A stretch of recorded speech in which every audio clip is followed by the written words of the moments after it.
Shalom, and welcome to another edition of Parasha Talk, now on Spotify.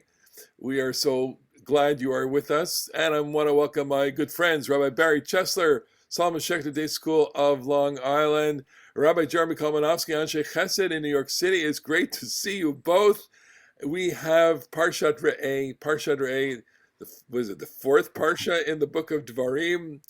This is an amazing Parsha, of course, because there are 55 mitzvot in this parsha. It's not the most mitzvah dense of parshiot in the book of Deuteronomy, but what we can say is that it does signal a bit of a change. Up until now, we've been getting exhortations, sermons, invitations to observe the mitzvot, and here we have the legislation. I mean, it will shift in the middle of this parsha. The parsha does begin, though, with the words,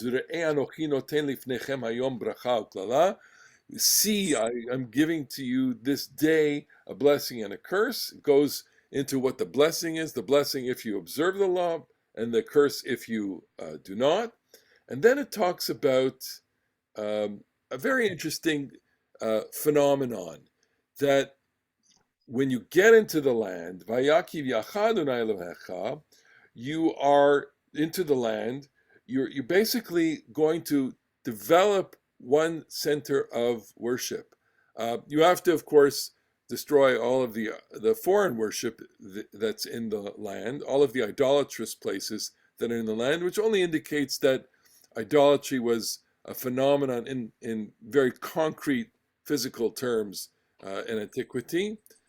But that these people who are standing on the banks of the Jordan listening to these rules have to go into the land, conquer the land, destroy all the idolatrous places, and then at some point they will worship in the place that God chooses. B'makom asher yivchar Adonai.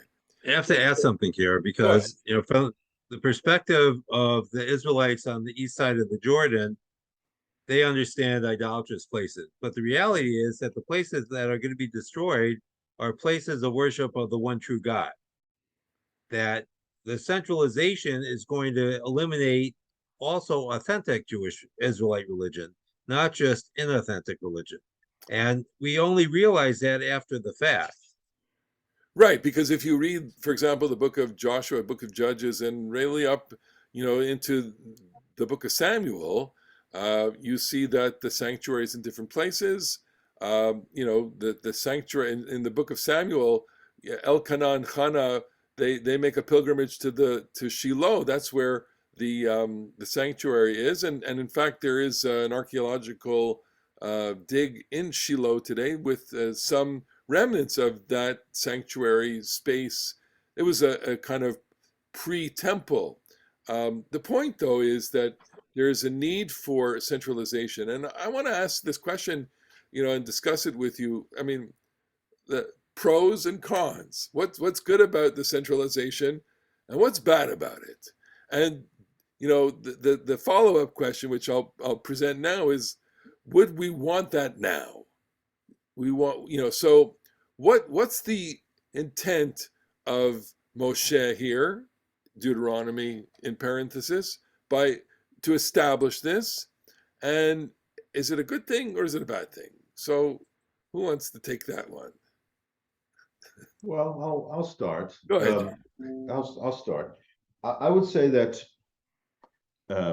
obviously, as you pointed out, Elliot, the historical books don't know that there is a prohibition on worshiping outside the central shrine, and as a matter of fact, there are any number of stories, obviously Gidon and Eliyahu, and so the rabbis postulate that there was a time, a sort of a short heter habamot. There was like some short period in which they were allowed before the full centralization kicked in, and that's actually it's in its own way, it's the rabbis actually landing on proper historical data, which is that there was a period when this was the thing that was done, and then that changed, and you had to worship perhaps in Shiloh, or ultimately it would become Jerusalem.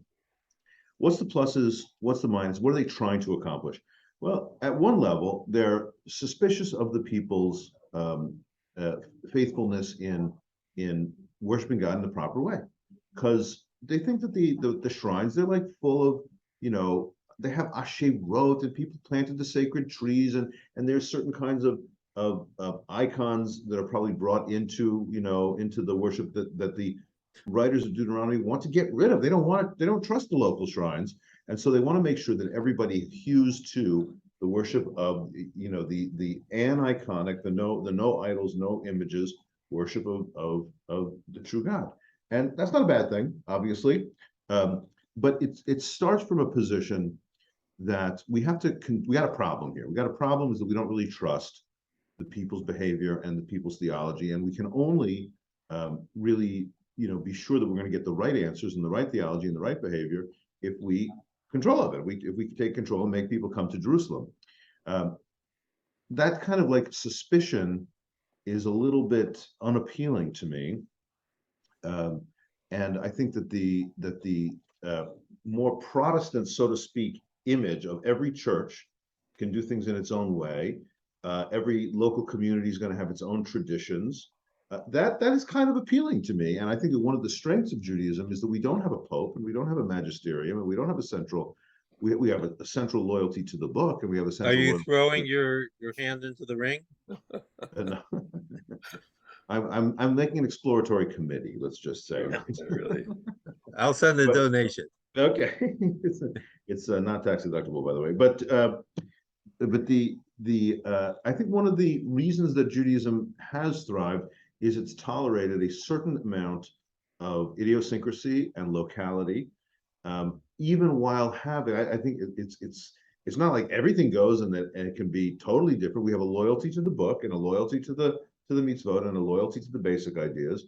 But people in Morocco are going to do it a little bit differently than people in Poland, and to speak of it in modern ideological terms, Orthodox people are going to do it a little differently than conservative or reform people, and I think that that's like basically a good thing. So no, I don't really. I do believe in sacred places. I feel the specialness of being in Jerusalem. I feel the specialness of being in the Kotel, but as religious life hits the road, as the rubber hits the road, I like diversity, and I think that that's been a good thing. Is there a political dimension to having the place of the central place by Makom Asher Yivchar? I mean, I'm just Absolutely. absolutely. So when you think about American history or history of any country, the choice of the capital, is a very deliberate choice. It is a choice. It's a political choice. I did see Hamilton. I don't remember the song, about how the Washington was chosen as the capital. I mean, Washington was not originally the capital of the United States. It had to be chosen, and it had to be chosen for political reasons. Ottawa was not the original; it had to be chosen. How was Right, Ottawa? but it's worth thinking about in the context of our discussion why Washington was chosen, and it was chosen because in the 13 colonies it was in the middle. Yeah. Right, New York and Philadelphia were much further north. Washington is in the middle, and both Maryland and Virginia had to cede land to the nation in order to create a national capital. And because one of them did not give the land they were supposed to give, so Washington, D.C., which was supposed to be a square originally, is now malformed, shall we say, and not just politically. But the larger point here, and I think it's interesting in light of Jeremy's really persuasive presentation, is that the tension here is between the state, or in biblical language we would say the tribe, and the nation. That we want to maintain a tribal identity, and we also want to maintain a national identity. And it's very hard to navigate both. In our own country, for us United States citizens, we had a war about this, whether the tribe or the nation was the more determinative of our identity. And I think what we have in ancient Israel is this tension. In order to have a nation, you need a certain amount of centralization. You can't have a tribal confederation function as a nation with all that implies. And that requires some blurring of the distinctions between between the tribes. Well, that was King David's main accomplishment, was the establishment of Jerusalem as a capital, and it's hard not to kind of hear the echoes of David and Solomon and the era of the monarchy in these verses here, where the tribal league gets centralized in Jerusalem. Jerusalem is as close to a geographical center of the land of Israel as you could probably get. And of course, because it has distinct features in terms of water, and it's the crossroads of the north-south route and the east-west route, that makes it very, very important strategically, geographically, politically, and others. And so it took the remarkable political and charismatic genius of David to recognize that. And it's not until the reign of Solomon that the Makom Asher Yivchar, the place that God chooses, is actually a place. And but there's part of the process that we often forget about, and that is that Solomon redrew the tribal borders. So he maintained the 12 districts, but he drew them so they were not quite aligned with the tribes in order to break down tribal loyalty. Okay, so then getting to that, then, Solomon is trying to create the central place of worship that will last for all time, and that will become, and we'll see it later on in the Parsha, that's the place where people will make the pilgrimage festivals. You can't celebrate Passover, in your home anymore. You have to come to Jerusalem. You can't do Sukkot and Shavuot. You have to come to Jerusalem, and you can't do any other sacrifices. You can't do it in your backyard barbecue. You can't do it at Kefram on the Berkshires. This is one of the chidushim that our parsha, one of the innovations that our parsha introduces, which is known in Hebrew parlance as shchitat chulin. The original, it would seem, the original behavior is that whenever anybody wants to eat meat, there has to be a sacrificial component. And even, by the way, we're talking about all the people who don't know about the requirement of centralization of worship. One of them is the book of Leviticus, which never mentions the concept. And Leviticus, in fact, seems to assume that there'll be lots of sacrifices wherever you are. There'll be Kohanim in those places, and they'll do what you're supposed to do. But when you have a sacrifice, there's certain portions of the animal that get burnt and go to God, or certain portions of the animal that get burnt and go to the priest. And there's certain portions of most sacrifices that are eaten by the local people. When you had a barbecue, it was never, in the original setup, it was never a purely secular event. There was always a religious component.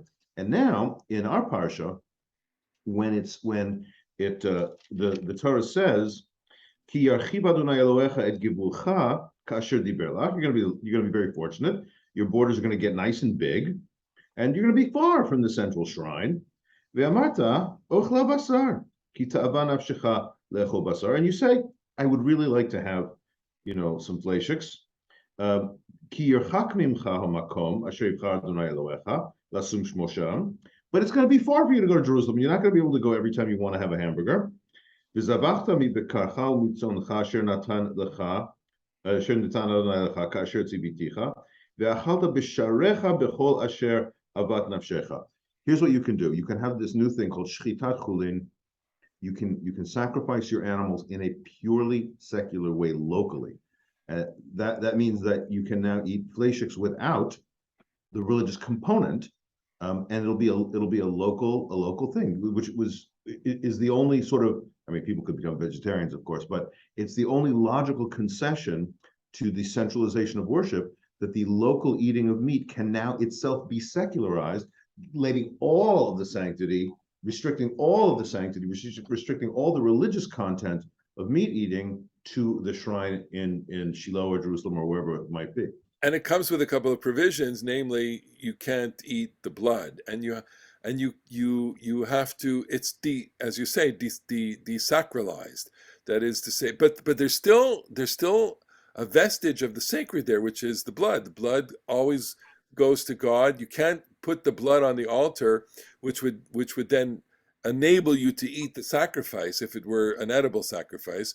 But what it's saying here is you let it go into the ground, let the ground take the blood, because the blood belongs to God, and that's the symbolic way of showing that. I think it's fascinating. It does reflect, I guess, a stage in the economic development of the people in an agricultural society, that they want to eat meat. Affluent societies eat more meat, and it's quite likely that the early Israelites, they wanted to eat meat. They had a local shrine where they ate meat, but eating meat was probably not as common a phenomenon as it is for us today. I don't know what Well, what the okay, statistics are, but people eat 2-3 times a week. I don't know. right, but one of the reasons why we eat more meat, I think, has to do with refrigeration Yeah, and the fact that we can store meat in as meat without heavily salting it, as the ancients had to do in order to preserve it for a longer period of time. But the point that is mentioned here, I think, that needs to be addressed is that when we introduce this secular form of slaughter, we are taking away a religious dimension to eating. And that comes at a great cost, because we want to say, I think, as moderns, whatever period we live in, that this is a good thing that people can now eat meat everywhere, even though the temple is not there. The local temple is no longer there. But there's a religious cost to that. And that also plays itself out. And when I was speaking earlier about this tension between the tribe and the nation, this is part of the same thing, because once you introduce an element of secularity, you're taking away some of the dimension of the holy in the shrine itself, because you no longer have to go there as often. And it is interesting, by the way, that it as Judaism develops, we find all the ways in which local, householders re-sanctify the eating, which I think you quite correctly say, through shchitat chulin, it's robbed of a certain amount of sanctity. So what have we done? Well, we have imposed certain animals and not other animals. We have the system of brachot. We have everything that makes this the religion of pots and pans. Are all about refilling that form, that once sacred act of eating, and making sure that it does have a kind of religious sanctity. I mean, is anything, and not just because we're all, Jews love food, everybody loves food, but Jews really love their food traditions. That's culture, but it's also imbued with like spirituality. As our religion, I mean, that's what we're all about, right? We're making spiritual content to the concrete details of life. Just back on the question of sacred space centralization of worship, and so we are a highly decentralized religion now, or a highly decentralized people in the religious sphere. Although we have Israel and we have Jerusalem, Jerusalem does not function in that way, in terms of we all have one place. We don't have a temple, so we're not all coming to the temple. I'm not sure. I mean, we do have a prayer that would like to rebuild the temple. I'm not sure we want to accept the consequences, precisely because who would be in charge? Of course, it would be the Messianic era, and therefore these questions would be So God would be in charge. I guess yeah, we exactly. could They would accept be set that. aside, and so, but I think we're all of the mind that this is a good thing, that we, wherever we have dispersed to through the four corners of the earth, have developed local customs, and yet and this is the great joy of Jewish travel. You can travel anywhere in the world and feel almost at home in a synagogue, plus or minus certain things, depending on what kind of synagogue you're going to, Sephardic, Ashkenazic, Hasidic or not, or Reform, Conservative, Orthodox synagogue. You will recognize something, and at least you will have the social experience of being together with Jews, which I think for modern Jews is probably the primary motivation in going to synagogue when you are traveling. You want to be around other Jews, and the fact that we don't have a centralized system, I think has served us well. I think. So, but we I do feel have like a centralized system. I want to suggest, and that is we've replaced a centralized place with a centralized idea. The fact that Jerusalem and Israel remained the center of focus and locus as well, I think, is what kept the Jews alive. Indeed, And indeed. so we don't have the temple, that's true, but we certainly have prayers about the temple. We have the idea that Jerusalem is our holy city and Israel is our promised land. And no matter where we were elsewhere, that's where we faced when we wanted to express a connection to God. I think I feel like what you just said, Barry, is it. I feel like what you said is certainly correct, and it is the minimum of the centralization that we need, and not more than that, which I think is exactly right. The fact that every Jew, wherever they daven, is facing Jerusalem, the fact that we have an investment in the history of this place, and the fact that in the 20th century, the you know most titanic achievement for all the other challenges that have brought in its wake, the most titanic achievement in the entire history of Am Yisrael is in gathering the exiles in the wake of World War II, in the wake of destruction, and building a new and modern country. Oh my goodness, for all the challenges that it's produced, it has been a wonderful thing. And I all that is obviously important, and important both analytically and important, in my heart. But it's the minimum of centralization, because if you are like a monotheist, and I am, um, if you believe that God is everywhere, then the concept of sacred place is a little bit hard to swallow, and the concept of mitzvot hatzluyot ba'aretz, this I think is a real spiritual challenge also. The idea that there are commandments, almost exclusively agricultural commandments, that apply only in the land of Israel and not elsewhere. I think it's a little bit of a challenge. Like, why should there be mitzvot that apply in only one kind of place? Well, it is because we do have this mythic story of the conquest and the settling of Eretz Yisrael, and living in it is an inherently good thing. But I think that the decentralization brings a lot of pluses in its wake, and over the many centuries of Jewish history, you could be a Jew living in France, or living in Morocco, or living in Egypt, or living in Iraq, or living in Poland, and your life suffused with mitzvot. And I think that that's the real deal. And though we face Jerusalem in prayer, we do the mitzvot in France, or we do the mitzvot in Poland, and I think that's big. I think perhaps what I'm saying is that we are not getting necessarily the religious direction from and the spiritual direction from Jerusalem. We're getting the civilizational direction from Jerusalem. I mean, it's quite clear that the population center, the center of Jewish population, has already transformed, into Israel. Israel is now the largest center of Jewish population in the world. The capital, Jerusalem, will emanate and provide not only political direction but cultural direction for us. All the trends that will happen in the Jewish world will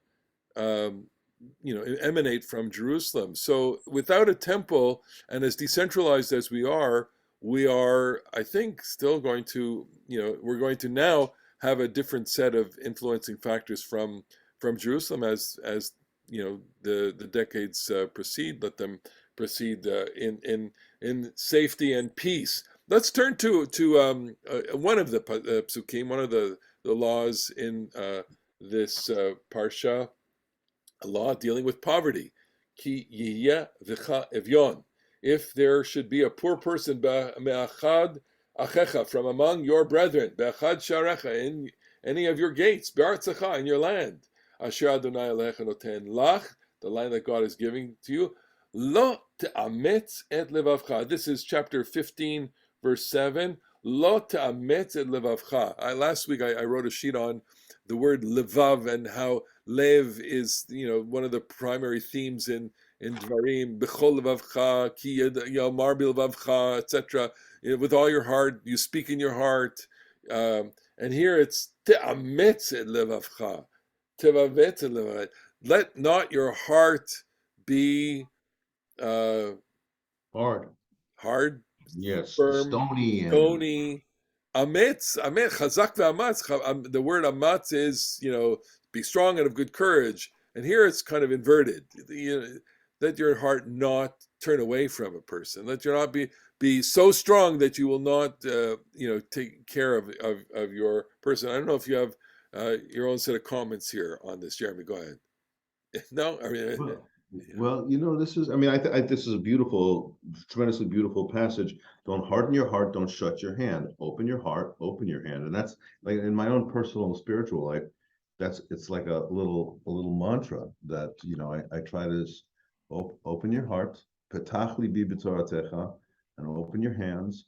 Patuach tiftach et yadcha le'achicha evyon. Open your hands to your needy person, needy brother or sister.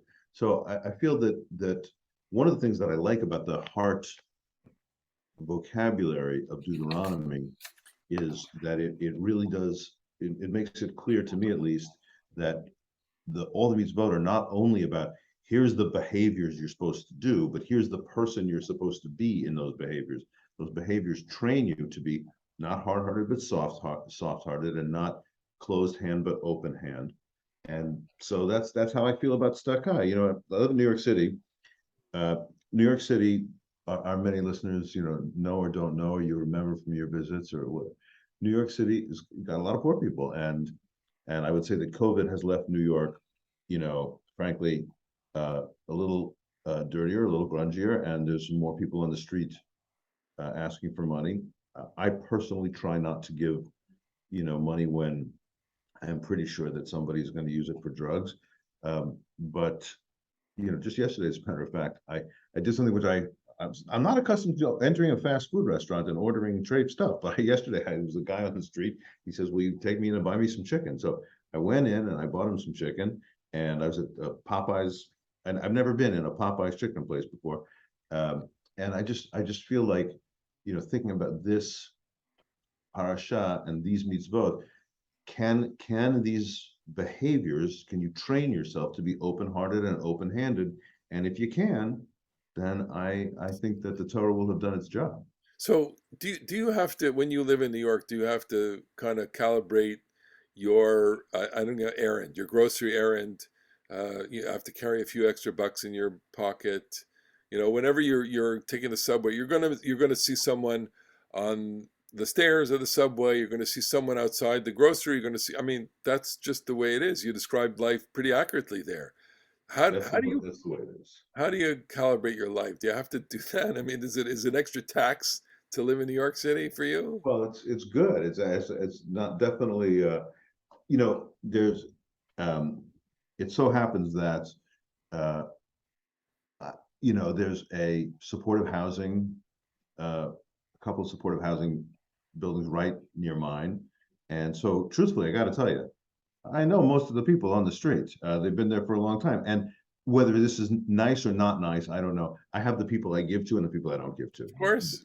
I'm not sure that I feel great about it, because sometimes what I'm doing is saying I'm giving to the people who make me feel less scared, or who seem to be, that way I can sort of tell who's, in drugs and alcohol, because I know them, and I know their names, and so I have people that I give to on a regular basis, and then people that I kind of like avoid, because, and I'm not sure that that's right, because the people that I avoid, they also have needs, but they seem more erratic. They are scarier, and I think that, so there's a particular guy who's really quite scary.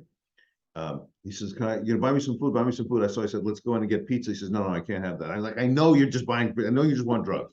Um, uh, and so I'm not sure that I'm doing exactly the right thing, but I have the people that I give to and the people that I avoid. And when I turn down the people that I avoid, I say to myself a mental note to put $1 in the coupon. So it's not saving the dollar that I was doing. It was avoiding this particular.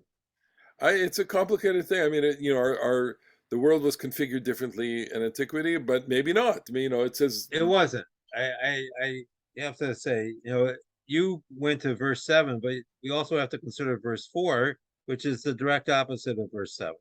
So in verse 4, it says, there will be no poverty, there will be no poor person. And verse 7 is conditional. If, nevertheless, there happens to be a poor person. And what I wanted to say, especially responding to your comments, Jeremy, is that when we turn to the poor person, we're supposed to see God. We're not supposed to see some grungy Miss Kane, some wretched person. We're supposed to see the image of God. That's what is supposed to motivate our behavior. And I think, in your defense, we all have to make choices. So you make a choice, you give to one, you don't give to the other, because you can't give to everyone. You don't have a limitless wallet. But as long as we're turning to the person that we give to with the generosity of spirit, I think that's what God wants us to do. Okay, so changing a different topic, it's a very fascinating topic, but in the moments we have remaining, so this parsha has a chapter on the diet. It has a chapter on the holidays. Just had a chapter, part of a chapter on tzedakah. Would you say that there's some basic Judaism going on in here? That this is the kernel of a Jewish way of life? That I wouldn't say, take a person and read this parsha and you'll get everything. Of course not. But the cycle of the holidays, the calendar, the diet, tzedakah, little bit of extra stuff. Barry? So in senior homiletics, I had Rabbi Saul Teplitsky, of blessed memory, and he said to us that a sermon is supposed to be marching orders for the congregation. When you're done, they should want to get up and do something. And when we read Parasha Re'eh, we should want to get up and live a Jewish life. And it gives us the tool. It doesn't give us everything, but it gives us the tools to get started. And if we start here, we could get everywhere else. How would you? So we've had the Shema, for example, in an earlier parsha, worship in an earlier parsha. We like the idea that you can get the basics in one package. And yet, what I want to ask is, I'm reading this and I'm trying to imagine, as it were, listening to Moses give these commandments. And so this is kind of a primitive form of monotheism. I don't think it's fair to say that in the Bible, God is everywhere. That's a later development. But here we see that God infuses every sphere of life. How we regulate time, which is the calendar, how we regulate our diet, which is what allows us to sustain ourselves, how we build a community, which is how we interact with the poor people. So everywhere we turn, we see God, or can see God, as a partner with us. And so God is, in that sense, everywhere. And that's I like this a lot. I think that it is a great way that this parsha, because of the food, because of the ethics of the tzedakah, because of the marking of time of holidays, because of the maaser. We talk about the worshipful. We didn't speak in our conversation, but the parsha contains the national party. We talk about centralization of worship and what it means about keeping the religion, quote unquote, pure, or sullying it with idolatrous elements or whatever. But one of the things about this, the centralization, is it permits national pilgrimage, and you bring your maaser, you bring a tenth of your produce, and you celebrate. And sharing national Mardi Gras is a very necessary thing for consciousness. So I really like it. The one thing that is maybe doesn't sit quite so well in that same thing is this parasha, as Deuteronomy will. You got to destroy all the idols, destroy all the idols, destroy all the idols. And if anybody tells you, let's go worship idols, even if it is your child, even if it is your spouse, even if it's your best friend, you have to just kill them. And if a city allows itself to turn towards idol worship, you got to destroy it, make it a tel olam, just an eternal heap. And there's a kind of, this is the Torah, this is Deuteronomy. It has these elements too, of things that I find beautiful and things that I find a little less beautiful. there's a kind of there's a Taliban equality to some of these things.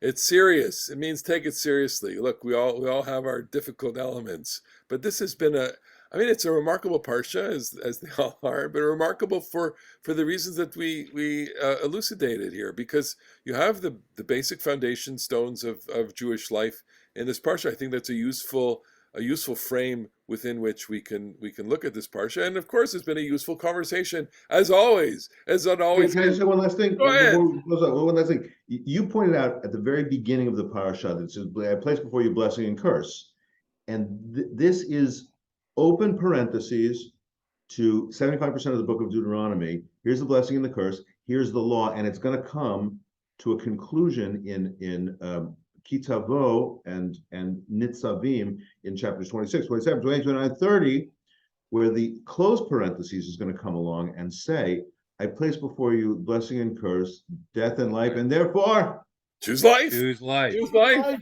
And we are so glad you chose to spend this time with us, which is a kind of choosing life. Thank you so much for watching. Thank you so much for listening.